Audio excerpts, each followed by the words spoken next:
তখন রাসূলুল্লাহ সাল্লাল্লাহু আলাইহি সাল্লাম বলবেন, উম্মতি উম্মতি। আল্লাহ সুবহানাহু ওয়া তাআলা বলবেন, ফায়াকুলু ইনতালিক, এগিয়ে যাও। ফাআখরিজ মিনহা মান কানা ফি কলবিহি মিসকালা শাইরাতিন মিন ঈমান। মনোযোগ দিয়ে শুনুন, যাও এখান থেকে বের করে নাও যাদের অন্তরে ঈমান আছে, এমনকি এখানে শারিয়া মানে বার্লি দানা, যা সামান্য একটু লম্বা হয়, যাদের অন্তরে এতটুকু পরিমাণ ঈমানও আছে, যে কোনো ঈমান যদি তাদের অন্তরে থেকে থাকে, তাহলে তাদেরকে বের করে নাও। আপনি এগিয়ে যান এবং বের করে নিন। দৃশ্যপটটি কল্পনা করুন, রাসূলুল্লাহ সাল্লাল্লাহু আলাইহি সাল্লাম মানুষকে রাখছেন, যাও যাও যাও, তিনি তাদেরকে সরিয়ে নিচ্ছেন।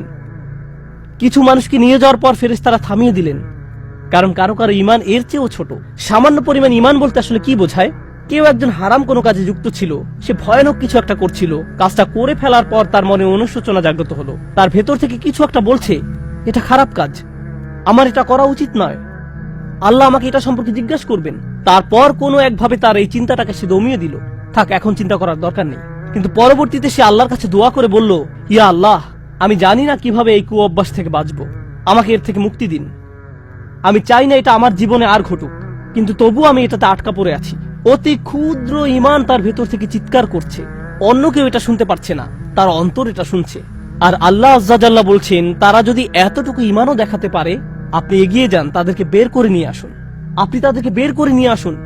আর তিনি যখন এভাবে মানুষদেরকে বের করে নিয়ে আসবেন, তখন ফেরেশতারা একসময় থামিয়ে দিবেন, কারণ অনেক মানুষের অন্তরে এতটুকু ঈমানও নেই, সামান্য অনুতাপটুকু তাদের অন্তরে ছিল না।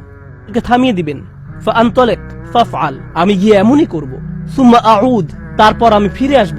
অর্থাৎ ফেরেশতারা থামিয়ে দিবে, আর অন্য মানুষেরা সেখানে কাঁদতে থাকবে, আমাদের কি হবে, আমাদের কি হবে। তারপর রাসূলুল্লাহ সাল্লাল্লাহু আলাইহি সাল্লাম ফেরত আসবেন, ফাআহমাদাহু বিতিলকাল মাহামিদ, অতঃপর আমি পুনরায় সেসব প্রশংসা বাক্য দ্বারা আল্লাহর প্রশংসা করব।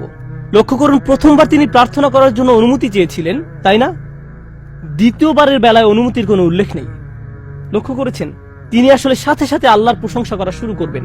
আল্লাহ কি তাকে এমনটি করতে বলেছেন? না, এটা হলো নিজ উম্মতের প্রতি তার অপরিসীম ভালোবাসার বহিঃপ্রকাশ। তিনি আবারও আল্লাহর প্রশংসা করা শুরু করবেন, এই আশায় যে আল্লাহ তাকে অটোমেটিক অনুমতি দিবেন। সুম্মা আখিরু লাহু সাজিদান, আর সিজদায় পড়ে যাব। ফায়াকুলু ইয়া মুহাম্মদ, আমাকে বলা হবে, হে মুহাম্মদ, ইরফা রাসাকা, তোমার মাথা উঠাও।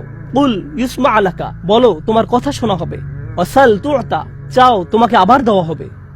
ওয়াশফা তুশাফা, সুপারিশ করো, সুপারিশ গ্রহণ করা হবে। তোমাকে সুযোগ দেওয়া হবে তাদেরকে বের করে নেয়ার, তোমাকে তাদের জন্য সুপারিশ করার সুযোগ দেওয়া হবে। ফাআকুলু ইয়া রব উম্মতি উম্মতি, আমি তখন বলবো, হে আমার রব, আমার উম্মত, আমার উম্মত।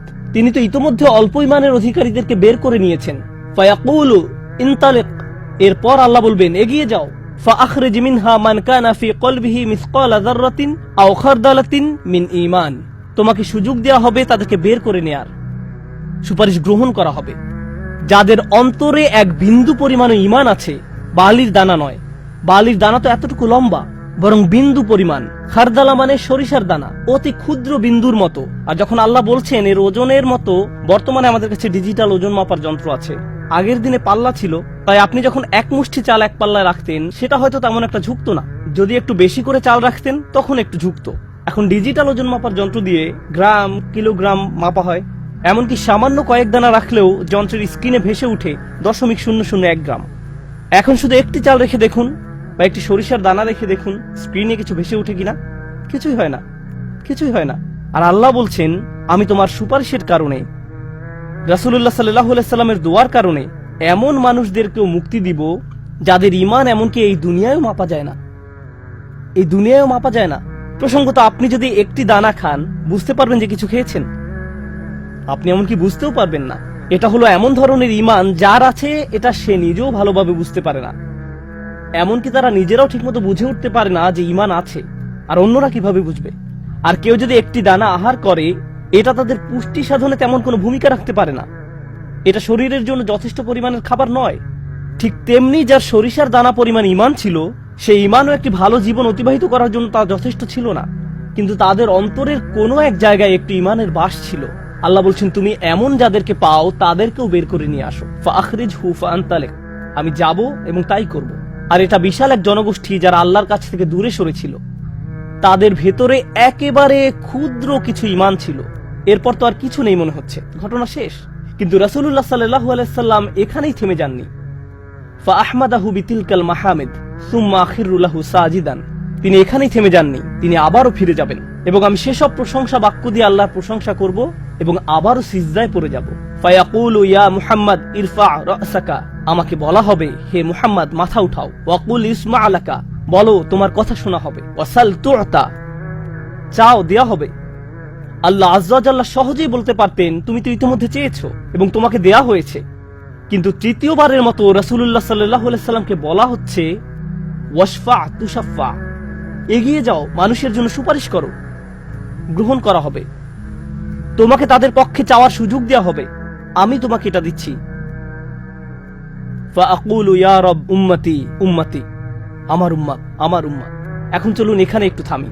যদি আপনি এই সুযোগ পেতেন, আল্লাহ যদি আপনাকে বলতেন তুমি যা চাও তাই পাবে, তুমি চাও দেয়া হবে, যা কিছুই তুমি চাও না কেন, আমাদের বিশাল একটা লিস্ট আছে।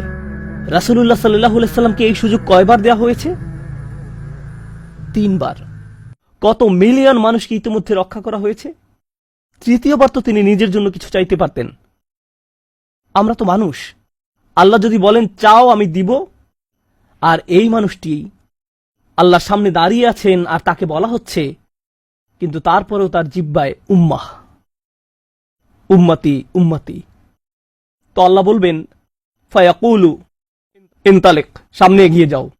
ফাখরিজ মান কানা ফি কলবিহি আদনা আদনা আদনা মিসকাল হাব্বাতিন খারদালিম মিন ঈমান, যাও সামনে এগিয়ে যাও এবং এমন প্রত্যেক ব্যক্তিকে বের করে আনো যার একটি সরিষার অতি ক্ষুদ্র অতি ক্ষুদ্র অতি ক্ষুদ্র অংশ পরিমাণ ঈমান আছে।